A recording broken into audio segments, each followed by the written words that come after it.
Ladies and gentlemen, welcome to the state capitol. Welcome to the Millenium World Food Prize Awards ceremony. The program will begin in just a few moments. Please take your seats. Thank you.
Ladies and gentlemen, welcome to the Millenium World Food Prize Awards ceremony.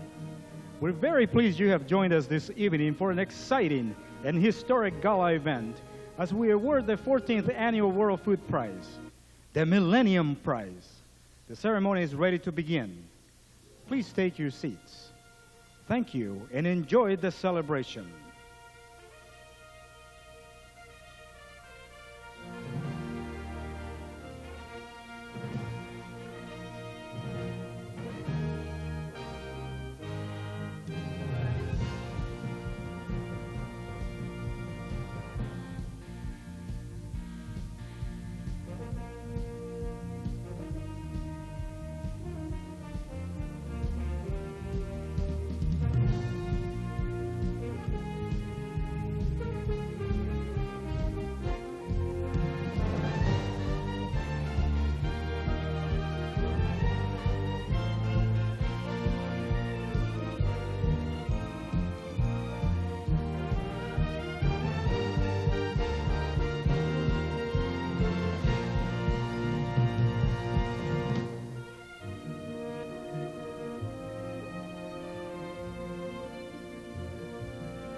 Ladies and gentlemen, once again, welcome to the 2000 World Food Prize Awards ceremony.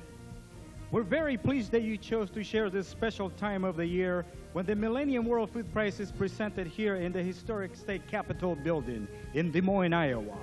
The ceremony starts now. Please take your seats. Thank you.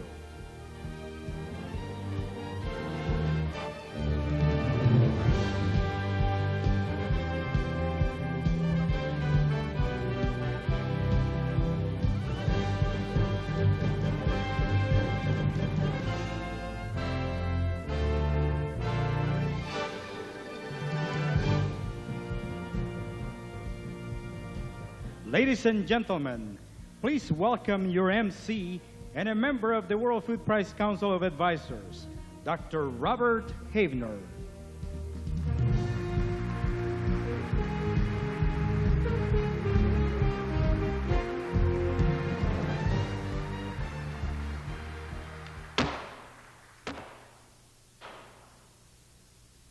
Ladies and gentlemen, it is again a pleasure that we call to order the Millenium World Food Prize ceremony on this, the 12th day of October in the year 2000. Let us begin.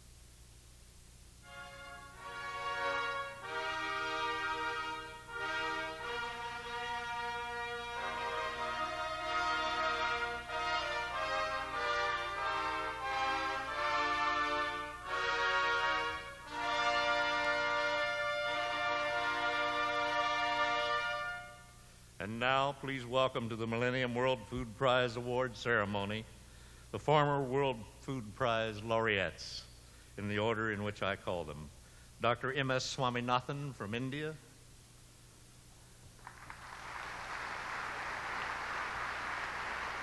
Dr. John S. Niederhauser from the United States,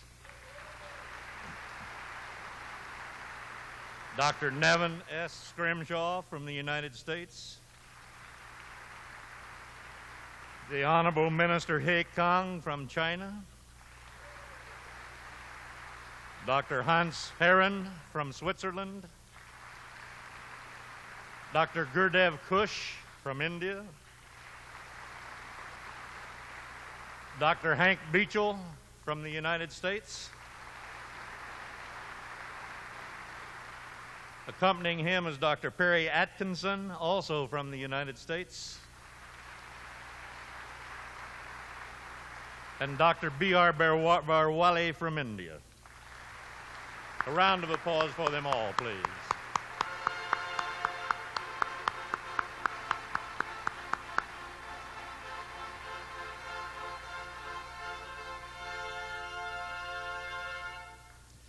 And now, if you'll join me in welcoming my fellow members of the Council of Advisors, Mr. A.S. Clossy, Michael Gardner, Dean Kleckner, Dr. Pecco Linko, and Jonathan Taylor.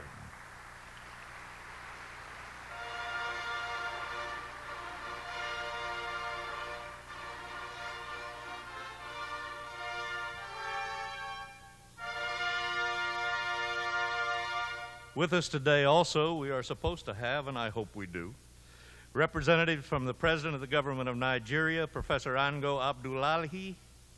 I believe he was not able to join us at the last minute. I'm sorry for that.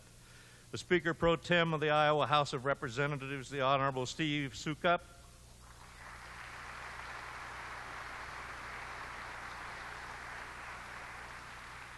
The President of the Iowa Senate and a great friend of the prize, the Honorable Mary Kramer.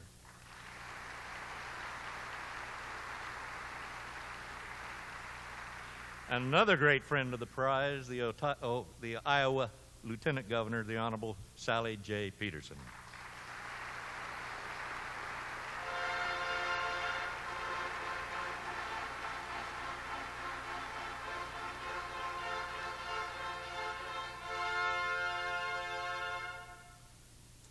And now it is my great pleasure to present to you a man who needs no introduction, a son of the soil of Iowa, the 1970 Nobel Peace Prize laureate and one of the founders of the World Food Prize, Dr. Norman E. Borlaug.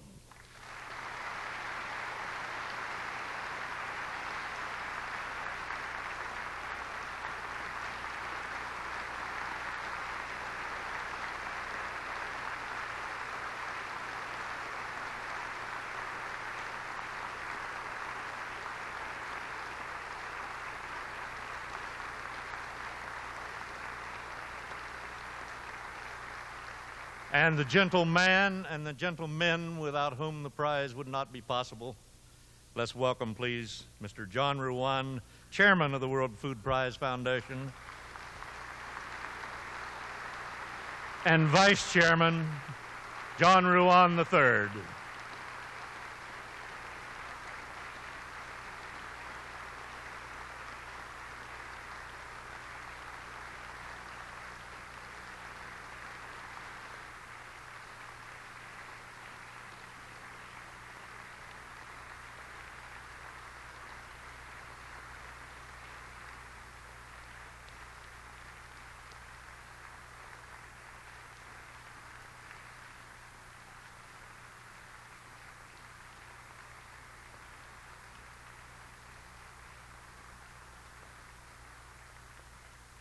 And now it's my pleasure to present to you the President of the World Food Prize Foundation, Ambassador Kenneth M. Quinn, who will be escorting the evening's guests of honor, Dr.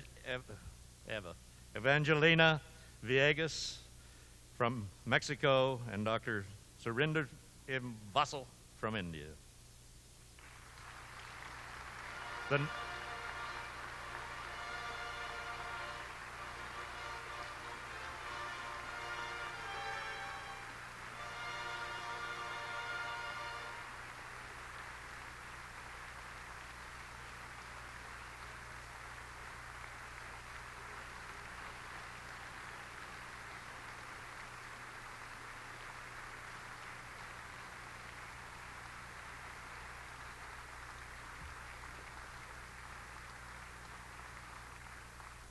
I should probably apologize for stumbling over their names, but I've known them as Eva and Sam for nearly 35 years. So anyway, my congratulations.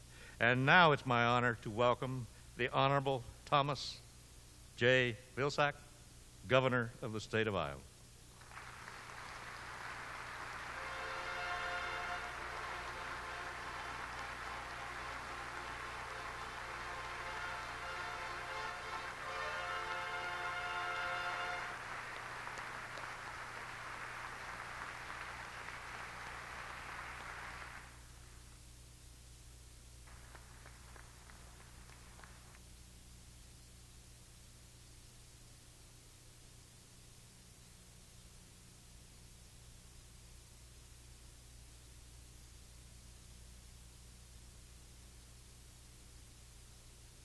Million people have died of famine and starvation. Despite great technological advances, our world is still beset with dramatic contrasts between abundance and want. The prospect of continued human suffering due to droughts, crop failure, and famine remains with us even at the beginning of the 21st century. Who goes without? 800 million people in developing countries and another 34 million in the industrialized world, largely women and children. Just consider that for every 7 people on Earth today, 1 goes hungry, suffers from malnutrition, lives in poverty, and may even be at risk for starvation. 1 in 7. And that number could grow. As we enter this new millennium, Earth's population has surpassed 6 billion people. In just 20 more years, the total population will swell to 8 billion. At the same time, Total land devoted to crop and livestock production is diminishing worldwide. Agricultural land equivalent to the size of China and India combined has been compromised, degraded, or depleted since World War I. How will all these people be fed? As the United Nations Millennium Summit noted, accessibility to a nutritious, sustainable food supply and the reduction of malnutrition and hunger are among the most critical issues facing the world community in the next several decades.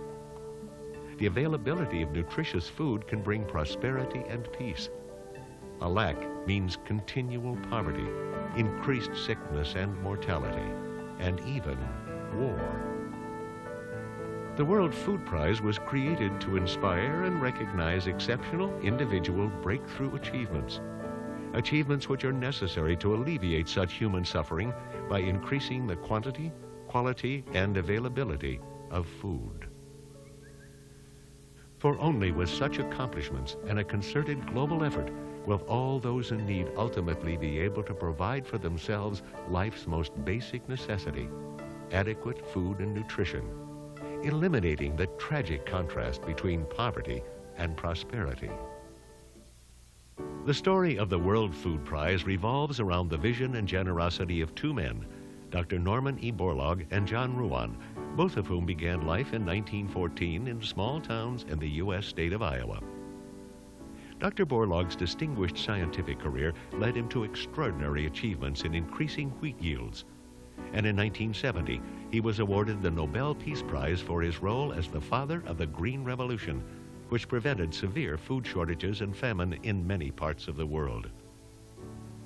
Since the Nobel Foundation has no prize for food or agriculture, Dr. Borlaug envisioned an award like the Nobel Prize to honor individuals who are confronting the critical issues of food security and poverty alleviation. And thus, in 1986, the World Food Prize was born.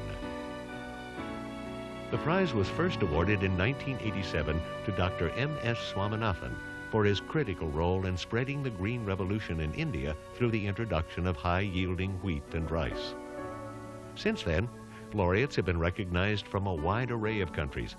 Their accomplishments, a diverse array of breakthrough achievements, include the development of miracle rice in the Philippines, doubling the world's rice production, the establishment of microcredit enterprises in Bangladesh that enabled women to rise out of poverty, the development of high-protein maize in Mexico to counter chronic malnutrition in children, the eradication of cattle plague and crop pestilence in Africa, and implementing the policy framework which moved China towards self-sufficiency in basic food.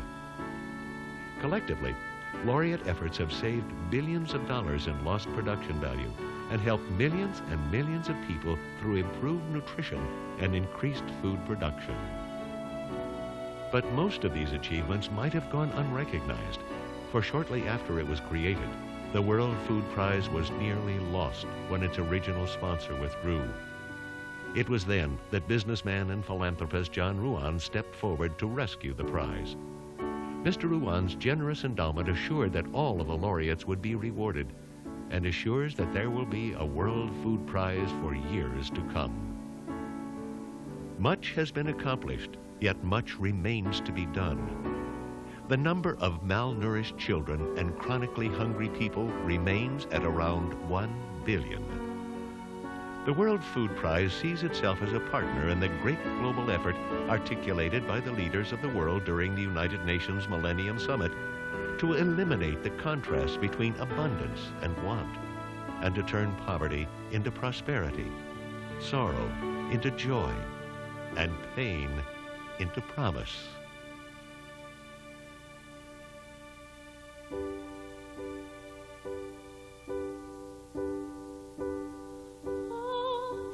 This promise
And now, ladies and gentlemen, we will have a few words from the Governor of Iowa, Thomas Vilsack.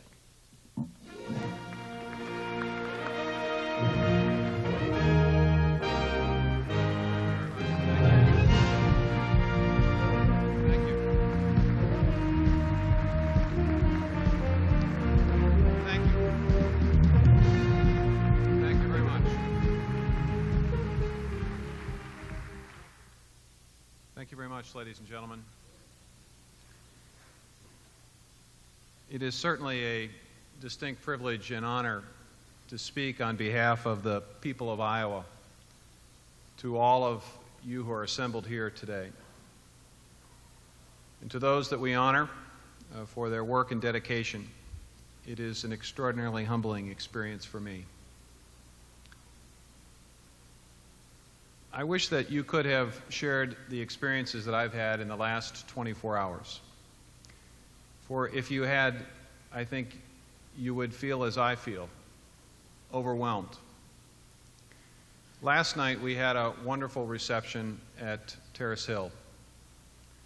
People from over 30 different countries assembled in our great state home, talking passionately about solving one of the world's most vexing problems. I had the opportunity earlier today to listen to several of the presentations at the symposium where people were searching for answers. I had the opportunity to listen briefly to an interview with Dr. Norman Borlaug. I can tell you that this is a man who feels passionately about what we're about and what we celebrate today. He was speaking with a voice and a conviction and a look in his eye that was truly amazing and truly inspiring. And frankly, Dr. Borlaug, I thought that was going to be the highlight of my involvement in this tonight. But it wasn't. The real highlight was talking to the young people who have been made a part of this program as a result of the extraordinary generosity of the Ruan family and their desire to ensure that the young people of Iowa have an extraordinary experience to talk with and to deal with these great thinkers, these great humanitarians that we honor and that we've honored in the past.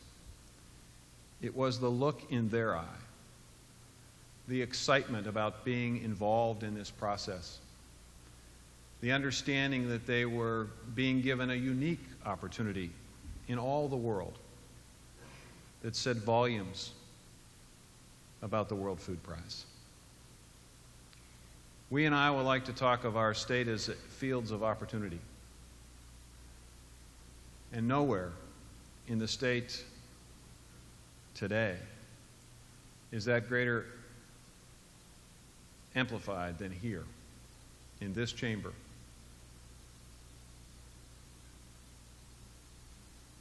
There are 750 million people in the world today that look to us for help. Over 300 million of them are children who go to bed every single day malnourished. I can think of no greater service that we can perform in this state than not only to celebrate, but to be part of solving this problem. And I consider it a distinct honor, a distinct privilege that our state has been selected to be part of this. I personally want to thank the Ruan family again for giving us and the children of Iowa this extraordinary opportunity. I want to thank Dr. Borlaug again for having the vision and the determination not to be daunted by the enormity of the task. And I want to extend my congratulations to laureates present and past for the work that you have done and continue to do to make the world a better place. Tonight we celebrate what is best about people and what is best about our state. And it is an extraordinary privilege to be a very small part of it. Thank you.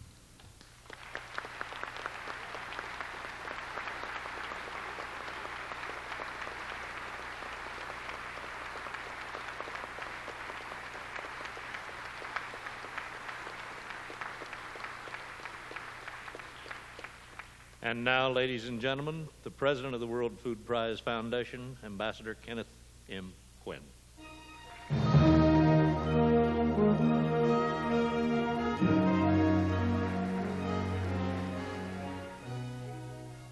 Governor Vilsack,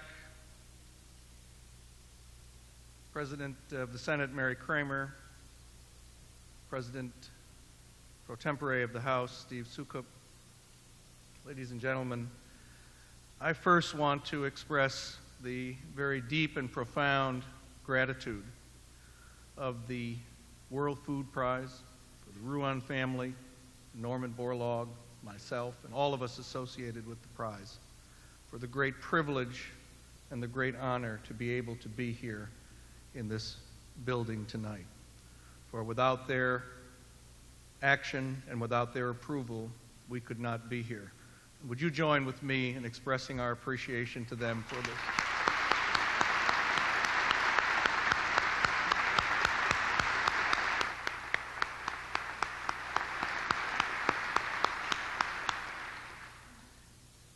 And with that, I want to add our appreciation to all the members of the legislature who are here, both those who serve presently and past, former Governor Branstad, former Governor Ray, for all of the support that they've given, both moral support and financial support, because without that, the World Food Prize could not have come to the levels that it has today. So I want to thank all of those who are helping make this a wonderful evening, the Iowa National Guard band that was playing when you came in, the World Food Prize Herald Trumpeters, Sarah Paulson, young woman with a wonderful voice, the Des Moines Children's Choir, Brian Mamola, and Mark Thompson, who was in charge of production. And would you once again join with me in showing them our appreciation.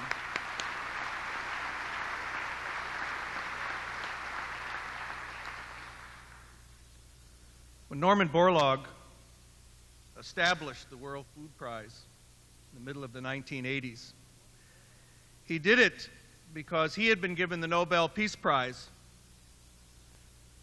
But there was no prize for food and agriculture. And he felt that there should be something like the Nobel Prize, the equivalent of the Nobel Prize. Now we have the Consul General of Norway and his wonderful wife who are here with us tonight, and we said welcome to you, Consul General. And we know that we just aspire to be like the Nobel Prize. But if you have ever been there or seen, the prize is given in very grand surroundings. And so for us to be here in this august building, in this hallowed hall, in this hallowed chamber, is to take us one step closer to that goal that Norman Borlaug established almost 2 decades ago. This is the most special place in Iowa, in my view. It is not only the heart of our democracy, but it's the place where we receive our heroes, the heroes of Iowa, the heroes of America, and tonight, 2 heroes of the world. Because tonight, you will see in a few minutes that we will add 2 names in the great pantheon of people who have done magnificent things in the aid of alleviating suffering and saving lives. And certainly there can be no greater measure of heroism than that. The World Food Prize was created to recognize such achievement, but also to inspire others and to educate others. And through our symposium today, and through our laureate ceremony in New York, where we'll have Ambassador Richard Holbrooke, Secretary of Agriculture Glickman, We'll present our laureates to the United Nations. We seek to do that. But we also have our Youth Institute, where we seek to find the future Norman Borlaugs and the future World Food Prize laureates. And we have with us tonight 50 young Iowa students who are here. They were holding flags when you came in, and who are taking part in our Youth Institute, and which will then lead to some of them to become international interns and travel to Africa, Philippines, and Mexico, and Peru for internships. And I'd like to ask them to stand along with the faculty members who came with them so we can acknowledge their presence.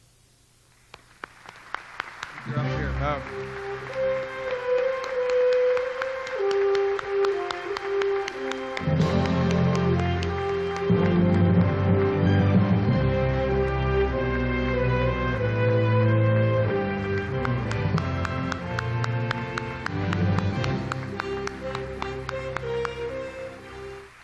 And to further inspire them, Mr. Ruan, Dr. Borlaug, the World Food Prize has established a new award in the name of one of Iowa's heroes, John Crystal.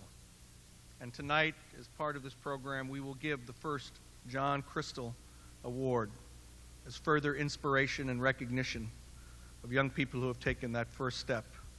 And so I'd like to ask you now to join with me in watching and learn a little bit more about our Youth Institute.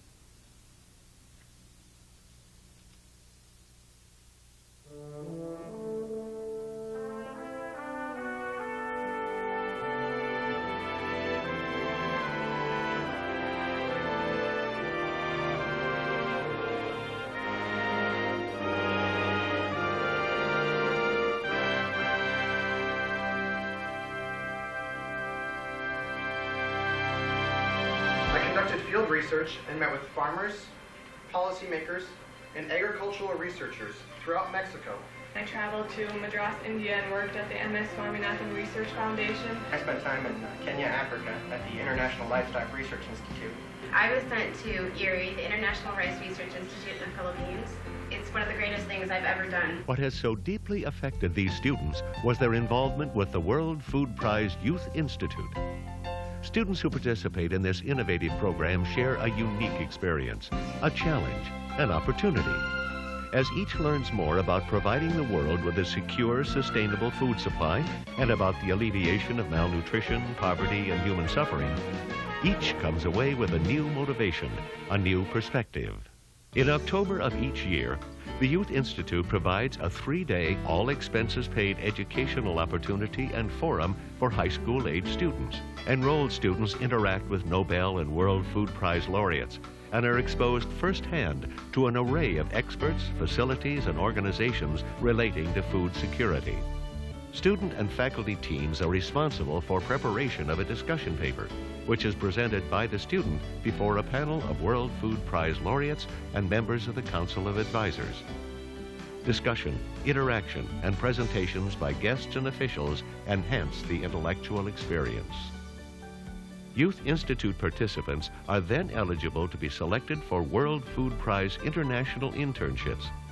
These 8-week summer experiences offer the opportunity for students to serve around the world at prestigious international research centers in countries such as the Philippines, Peru, Mexico, India, Kenya, and Indonesia. At the beginning of the new millennium, Dr. Borlaug, Mr. Ruan, and Youth Institute interns were formally introduced to and recognized by the state legislature of Iowa.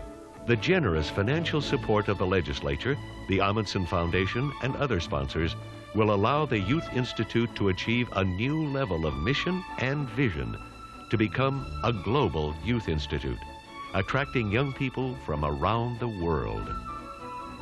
When John Ruan founded the Youth Institute, it was with a strong belief that providing young people with an opportunity to shape their own futures might just inspire a future Norman Borlaug or World Food Prize laureate to pursue great achievement in his or her life, to help eliminate hunger and malnutrition from our world. You never actually understand or feel what these people are actually going through until you go to the villages and you go and see what is going on. You'll find that every student will claim that this experience has really changed their life, has changed their goals and their career path. The World Food Prize has made the best investment in the world. Now, ladies and gentlemen, please congratulate the winners of the first annual Crystal Award. First, Mr. Matthew Feldman, an economics major from Harvard University, whose internship in the Yaqui Valley of Mexico, while assigned at CIMMYT, the International Center of Maize and Wheat Improvement, led to his work being published in a prestigious journal in economics called Choices, the magazine of food and farm and resources.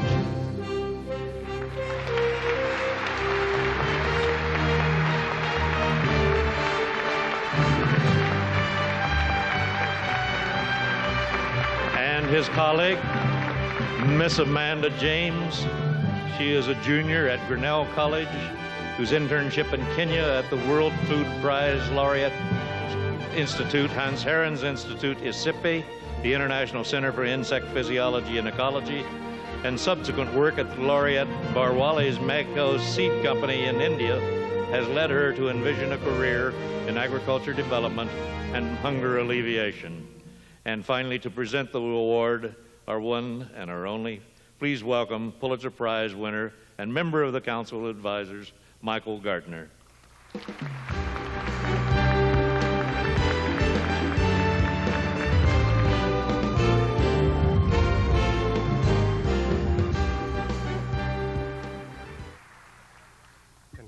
Congratulations, Amanda and Matthew. I want to take just a minute to tell you a little bit about the man for whom your award is named, John Crystal. The rest of you can eavesdrop if you'd like. John Crystal was a wonderful man, a nice man, a caring man, and a smart man. He was born on a farm near Coon Rapids, and his Iowa upbringing instilled in him a strong belief, and it was this, that everyone in the world was entitled to two things, dignity and food. He spent his life fighting for civil rights and human rights to ensure that dignity, and he spent his life teaching and preaching about farming to farmers from Iowa to the Ukraine and to politicians from Washington to Moscow to teach, to ensure that that food would be available for everyone. He changed the world, and he changed it for the better. He did it because of those beliefs that everyone, everywhere, is entitled to dignity and to food. If you too embrace those beliefs as you head out into the world, you too can change it. So please try. Congratulations.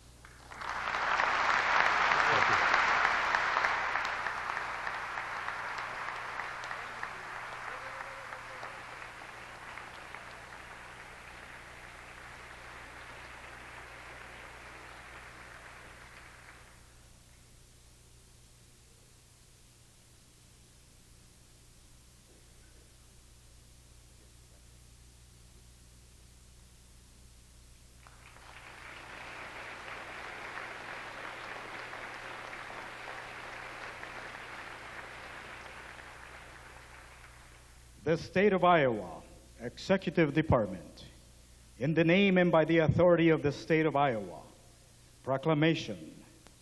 Whereas the World Food Prize is a distinguished international award recognizing without regard to race, religion, nationality, or political beliefs the achievements of individuals who have advanced human development by improving the quality, quantity, or availability of food in the world. And whereas it is estimated that nearly 1 billion people in the world suffer from hunger and chronic malnutrition. Whereas it is estimated that more than 25,000 people die every day from hunger or hunger-related causes.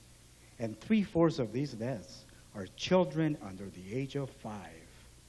And whereas on October 12, 2000, the World Food Prize honors the distinguished work of 2 individuals whose monumental contributions in agricultural research are saving the lives of millions of young children in Africa, Asia, and South America. And now, therefore, Thomas J. Vilsack, Governor of the state of Iowa, does hereby proclaim Dr. Evangelina Villegas of Mexico and Dr. Surinder Vasal of India as the World Food Prize Millennium Laureates, and call upon all citizens of Iowa to give full recognition to their achievements, which are being celebrated at a ceremony authorized by the state legislature at the Iowa State Capitol building.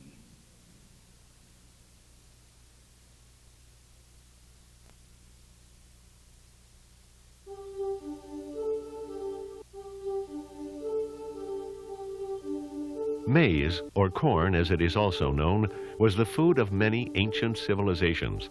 The Incas of Peru, the Mayas of Central America, the Aztecs of Mexico. In the pre-Columbian New World, it was the most important cultivated crop. After European explorers took this intriguing seed back to Spain, maize began a worldwide journey. Today, somewhere in the world, a maize crop matures every month of the year. Maize is the most widely grown cereal crop. In Africa, Asia, Latin America, and other parts of the world, hundreds of millions of people depend on maize for their daily food. For many, it is the only source of dietary protein.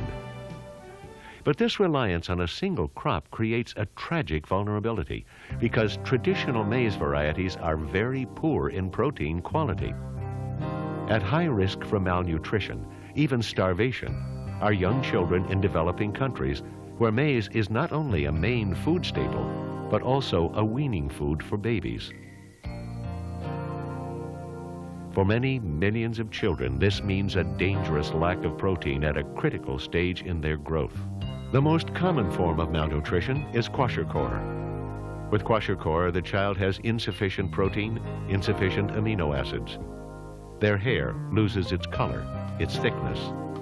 The skin changes. It becomes scaly and then peels. The blood supply no longer has enough protein to hold fluid within the vessels, so it leaks into surrounding tissue, and edema sets in. These 9-month-old twins suffer from the other major type of malnutrition, marasmus. With marasmus, the child isn't getting enough protein or enough calories. Marasmus is caused basically by extreme food deprivation, and usually the mothers too are malnourished. The underlying problem is that maize is seriously deficient in lysine and tryptophan, 2 of the 22 amino acids which are the building blocks of all protein. Proteins are formed from long, twisted chains of these amino acids. If one of them is missing when needed, the process stops. The protein cannot be made. It is here that the efforts of this year's World Food Prize laureates are bringing about enormous change through their development of highly nutritious quality protein maize, also known as QPM. With QPM, the amino acid levels are nearly all higher and almost double in lysine and tryptophan.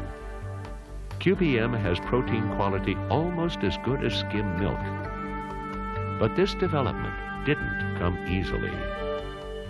The Millenium World Food Prize laureates, Dr. Evangelina Villegas and Dr. Surinder Vasal, were born half a world apart.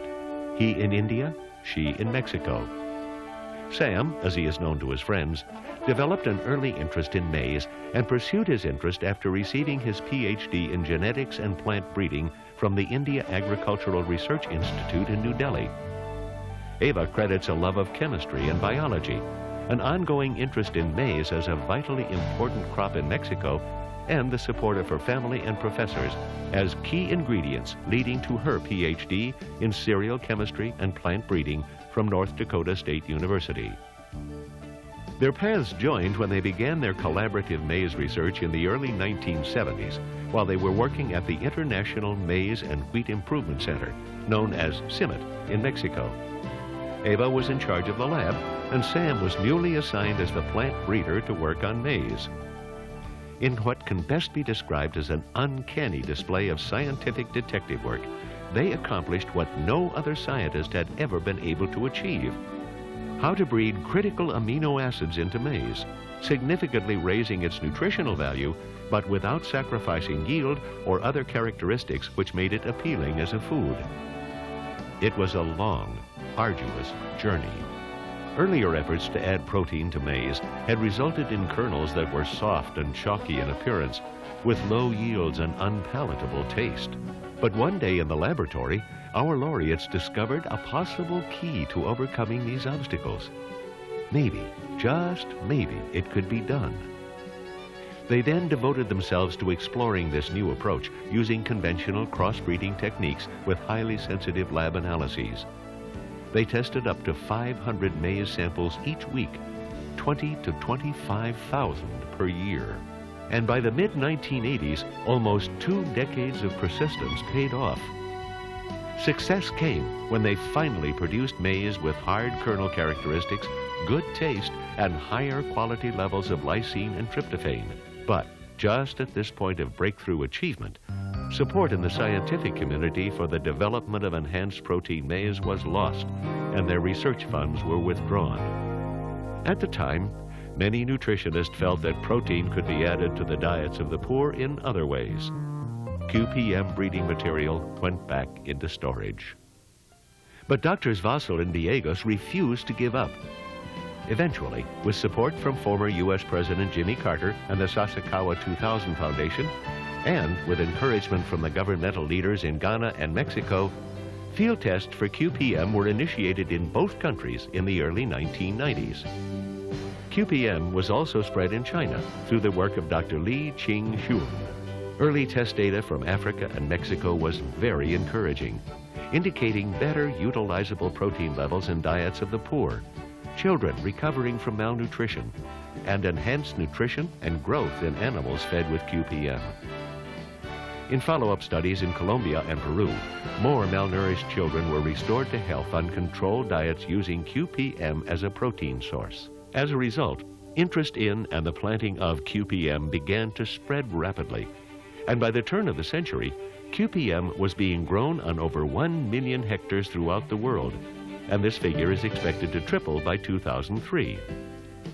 The QPM germplasm developed at CIMMYT now contributes over $1 billion annually to the economies of developing countries, and its potential impact in alleviating kwashiorkor, marasmus, chronic malnutrition, and child mortality for hundreds of millions around the world is breathtaking. The results of Dr. Villegas and Dr. Vasal's work will continue to be felt in the years ahead, not only in terms of improvement in the human condition, but as an inspiration to others as well. Their accomplishments demonstrate the crucial importance of continued financial support to the international agricultural research centers around the world in order to facilitate similar breakthrough achievements by other dedicated scientists in the future. In addition, as the first woman ever named a laureate, Dr. Villegas will serve as a role model for young girls all over the world, inspiring them to stay in school and pursue science as a career. For their historic role in alleviating poverty, hunger, and child mortality, Dr. Evangelina Villegas and Dr. Surinder Vasal are truly deserving of being named the Millenium World Food Prize laureates.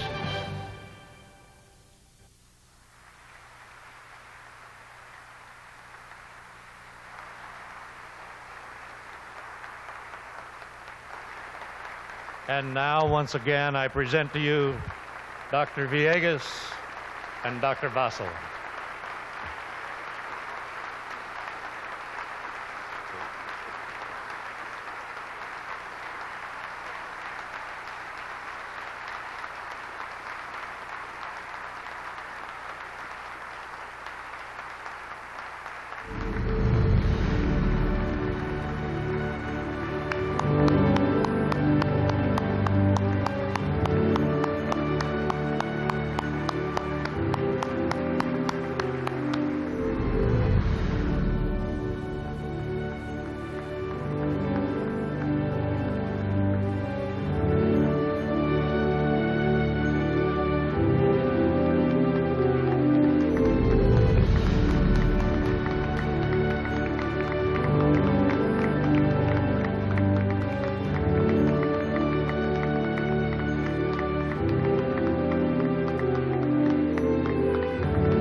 Vasal, on behalf of the World Food Prize Foundation and all of us, we take great pleasure and great honor in awarding you this Millenium World Food Prize.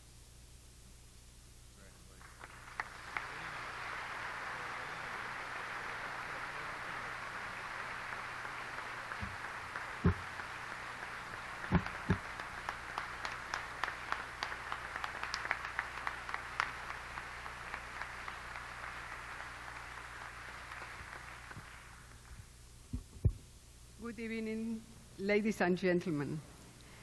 After we saw this film, I think I don't have too much to say. I just want to tell you that I am really feel greatly honored for being selected or granted with this prestigious award. I want to thank sincerely to the World Food Prize Foundation and all the people that have been involved in the development of this prize, like Dr. Borlo and many others. This is for me an inspiration, but the important thing is that I hope it is an inspiration and a stimulation for many people that are involved in the development of new materials, of new varieties of wheat or any other, or maize, any other cereal crop, or whatever it is. The only thing that we need is to produce food. And I think it's very clear what he says here in the World Food Prize. We have to be careful to provide quantity, quality, and availability of food for the people that is most needed in the world, especially children. Thank you very much. It was a pleasure.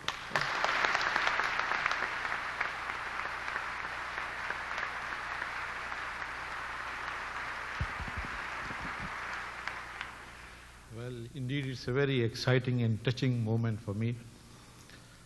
I feel honored that first, CIMMYT has been recognized, and many of my colleagues who have worked for many years.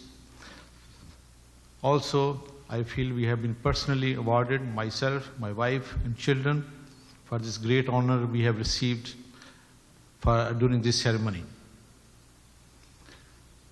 It's always good to look for these kinds of moments, and they don't come very easily. I think most of people say, yes, it took 36 years to accomplish this work. And indeed, it was a hard work, and it was indeed a group effort of many of my colleagues, and also strong support from most of the people in the top administration, without which this work may not have been accomplished. I would really like to thank the World Food Prize organization for choosing myself and Dr. Villegas for the Millenium World Food Prize. Thank you very much.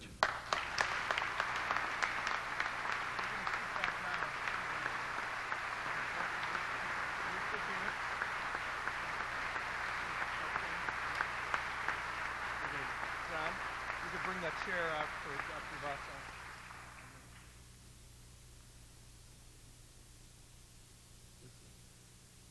Ladies and gentlemen, distinguished guests, our Millennium Laureates, truly tonight, the world has come to Iowa. Not just with that globe that's in the middle of our capital, signifying that, but with these achievements. And we would not have been able to have all of this without the great cooperation of the state and the Iowa Department of General Services. And so on behalf of all of the World Food Prize family, John Ruan, his wife Betty, John III, his wife Janice, my wife Lei Sun, and I, leave you with one thought: that this is not just for one night, but food security and concern for those who are suffering is something that all of us must do something about. And that together, with our support for this type of achievement, that we hold the keys to food security and alleviation of poverty in the 21st century. and that food security can be truly an instrument of peace, which could mean a better day for all the citizens of our planet.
Ladies and gentlemen, please extend our thanks once again to Sarah Paulson and the World Food Prize Ensemble.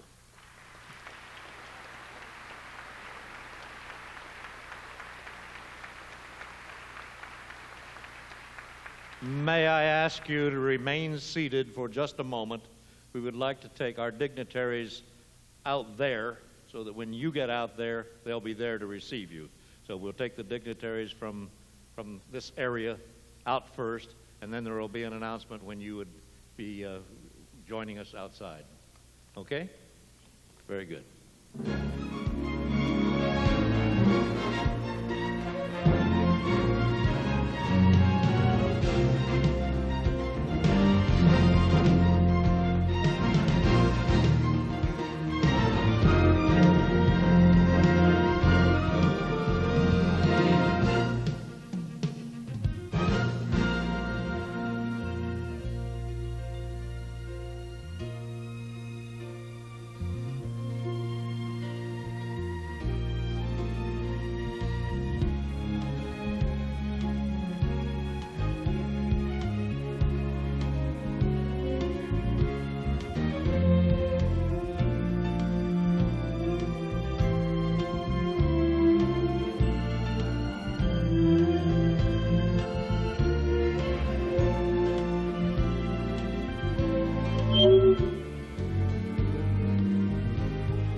Ladies and gentlemen, we now invite you to meet the Millennium Laureates for a reception in the Upper Rotunda and Library.